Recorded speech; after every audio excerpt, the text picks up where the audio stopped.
하나님의 말씀을 나눌까요? 느헤미야 2장 11절에서 20절에 있는 말씀입니다.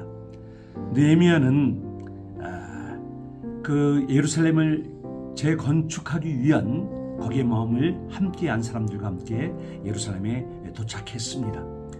그러나 그렇게 급한 사정임에도 불구하고 느헤미야는 그 성전 그 건축을 실행하지 않았습니다. 그는 3일 동안 기다렸습니다.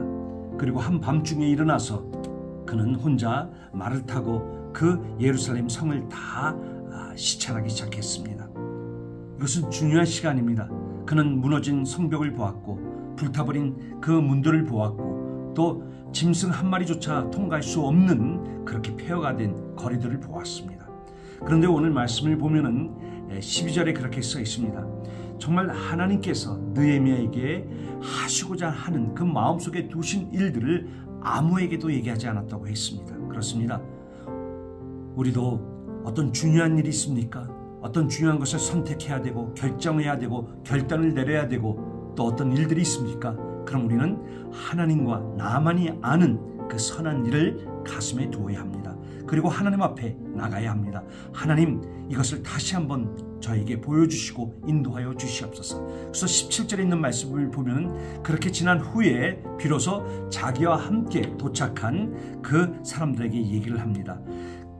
페르시아에서 떠나오기 전에 하나님의 선한 손이 어떻게 자기를 인도하여 주셨으며 그 아닥사스다 왕이 어떠한 협조와 배려를 베풀어 줬는지를 얘기를 합니다. 그리고 그 선한 일을 같이 할 것을 그들에게 선포합니다. 그러나 우리가 아무리 선한 일, 선한 결정, 좋은 일을 한다고 할지라도 그 상황은 항상 우리 편은 아닙니다.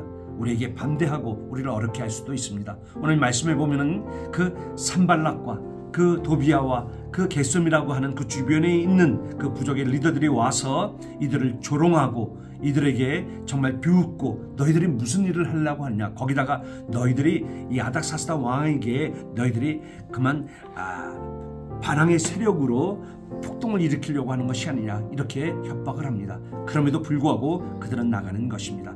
여러분, 이 말씀을 꼭 되새기고 어떤 중요한 선택, 결정, 하나님이 여러분의 마음에 주시는 것을 여러분만 아는 선한 일이 있어야 합니다. 그러한 삶을 사시기를 주님의 이름으로 축복합니다.